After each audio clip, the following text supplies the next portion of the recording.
নমস্কার বন্ধুরা, sister tasty কিচেনে আপনাদের সবাইকে স্বাগত জানাচ্ছি। আজকে টেস্টি কিচেনের একটা রেসিপি আপনাদের সঙ্গে শেয়ার করছি, আনারসি জর্দা।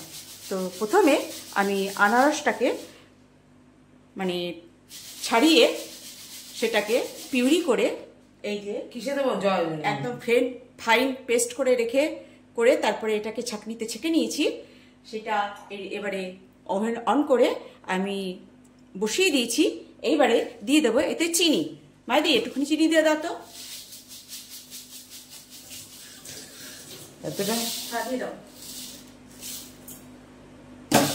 তো বন্ধুরা, চিনি দিয়ে খানিকটা এটা ফুটবে। তারপরে প্রথম থেকে দেখুন কিভাবে আমি আনারসিটা বানাচ্ছি, পোলাও মানে জর্দাটা বানাচ্ছি। তো চিনি দিয়ে একটু ফুটটা আসুক। বন্ধুরা, যেহেতু জর্দার কালার হচ্ছে হলুদ, তো এখানে আমি একটুখানি ফুড কালার হলুদ মিলিয়ে আনারসে হবে না, কিন্তু তবুও আমি এখানে একটুখানি আর এখানে দিয়ে দিচ্ছি একটুখানি ফুড কালার। যেমনি কালার হতে হবে তেমনি গ্লাসি হতে হবে, তবে গিয়ে হবে জর্দা। তো এখানে আমি একটুখানি ফুড কালার দিয়ে দিলাম। যেহেতু আমি জর্দা করছি, সেহেতু জর্দার কালার হচ্ছে হলুদ, সেই জন্য আমি এখানে আগে থেকেই এটা দিয়ে কালারটা দিয়ে ফুটিয়ে নিচ্ছি। বন্ধুরা, এবার একটু দিয়ে দিচ্ছি ঘি। কাপটা আনবো না, তার না খুন্তি দিয়ে কি করে? বন্ধুরা, এখানে আমি সুজিটাকে পেস্ট করে আটার মতন করে রেখেছি। এইবার এটা এর মধ্যে দিয়ে ঘুটে এটাকে সেদ্ধ করে নামাবো। বন্ধুরা, এখানে জালটা পরিপূর্ণ হয়ে গেছে। এইবারে ফুটতে দে। এত জলের মধ্যে কি করবি? ওইটা দিয়ে দাঁড়া, জলটা চুষে নেবে। আরে ফুটতে দে না।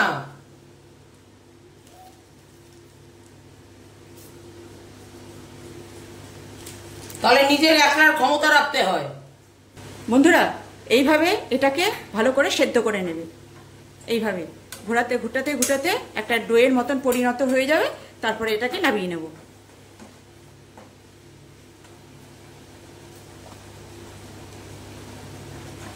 বন্ধুরা, এবার এটাকে নামিয়ে ঠান্ডা করে নেব। বন্ধুরা, এখানে আমি শিরাটা তৈরি করে নিয়েছি। এবার এটাকে নামিয়ে নেব।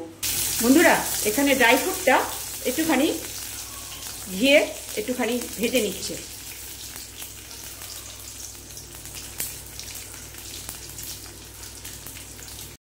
বন্ধুরা, এর মধ্যেই দিয়ে দিচ্ছি এলাচ, লবঙ্গ আর তেজপাতা। ফোড়ন দিয়ে দিচ্ছি। এই ফোড়নটা ওই চিনির শিরায় দিয়ে দেবে। এই যে ফোড়ন দিয়ে দিয়েছি, এবারে এইটাই আর কি চিনির শিরায় দিয়ে দেবে। বন্ধুরা, এই যে এইভাবে আস্তে আস্তে করে এটাকে এইভাবে করে ছেঁকে একদম ঝিমিয়ে করে মানে একদম ঝিমিয়ে আছে, একদম লো মিডিয়ামে, একদম আঁচটা এইরকম একদম স্লো। এবারে এটাকে উঠিয়ে নেবে তেল ঝরিয়ে। এবারে এটা দেওয়ার পদ্ধতিটা আমি দেখিয়ে দিচ্ছি যে কিভাবে দিতে হবে। এই দেখুন, এই যে ভিজে রাখা হয়েছে। এইবারে স্টেপটা আমি দেখিয়ে দিচ্ছি যে তোর নালে লাল হয়ে যাবে। এইবারে দেখিয়ে দিচ্ছি যে স্টেপটা আমি কিভাবে করছি।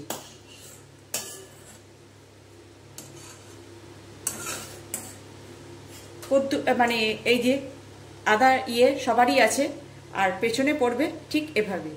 তো এই যে ডোটাকে এরকম করে ধরে ঠিক এইভাবে চাপতে হবে। দেখুন, এই যে কেঁচোর মতন হয়ে গেছে।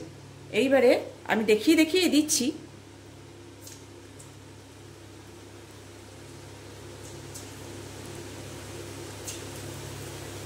এই যে কড়াইতে পড়ছে।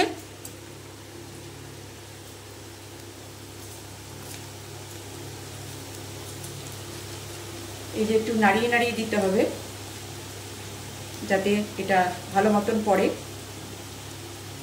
আপনি ঠাসতে থাকবেন ও নিজে তত ওদিকে ঝুরঝুর করে কড়াইতে পড়তে থাকে।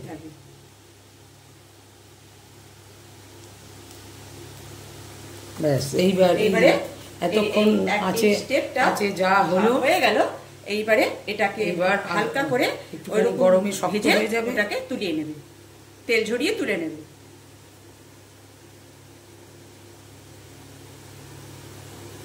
এইবারে এইরকম করে আস্তে আস্তে করে নাড়া দেব।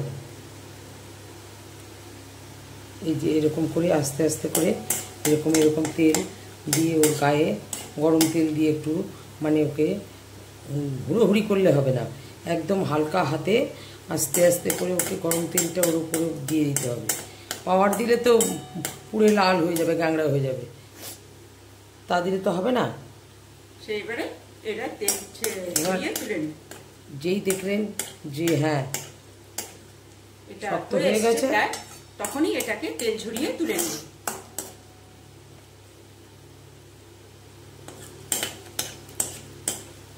এইভাবে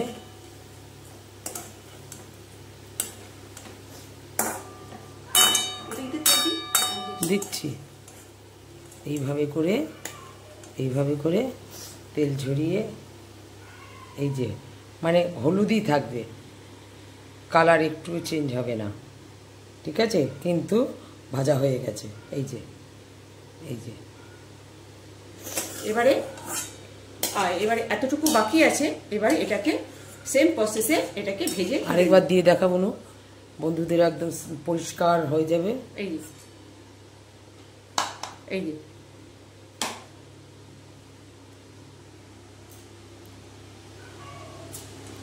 পড়ছে।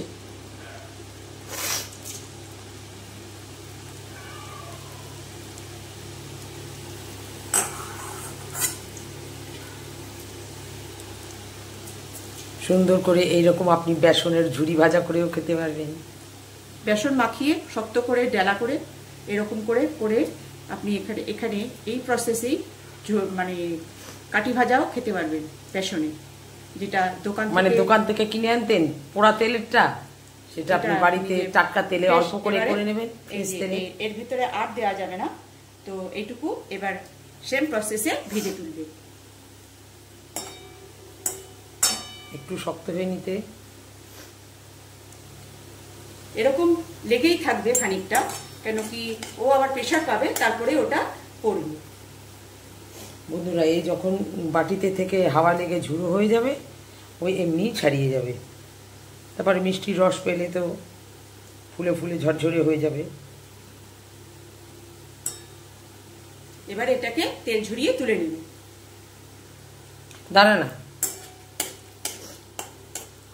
গরম তেল পেয়ে যাবে হাতে, ঠিক আছে, ক্লিয়ার হলো। এইভাবে ভেজে নিতে, এইভাবে ধীরে ধীরে ধৈর্য ধরে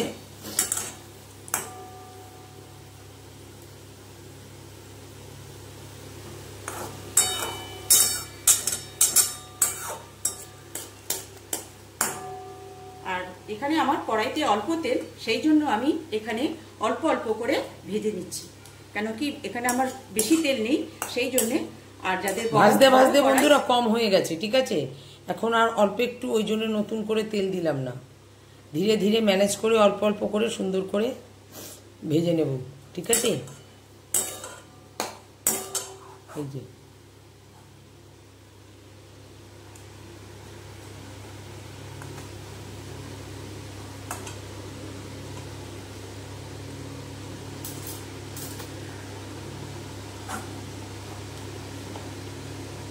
এই যে দাঁড়া, আরেকবার দেখুন বন্ধুরা, একদম পুরো ক্লিয়ার করে, ঠিক আছে, তারপরে নিজে যতটা প্র্যাকটিস করবেন ততটা সুন্দর হবে।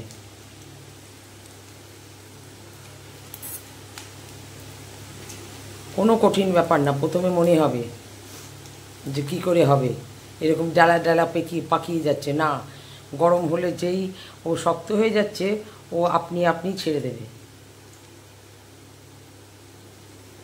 আর উপর থেকে যত প্রেসার পড়বে, সে তত লাচ্ছাটা সেভাবেই পড়বে, ঠিক আছে। এইবারে আস্তে করে ভাজা হয়ে গেলে আগের মতন করে ছেঁকে উঠিয়ে নেব। বন্ধুরা, দেখুন কিরকম মুচমুচে হয়েছে, ঝুনঝুন করছে, দেখছেন ঝুনঝুন বন্ধুরা? করছে,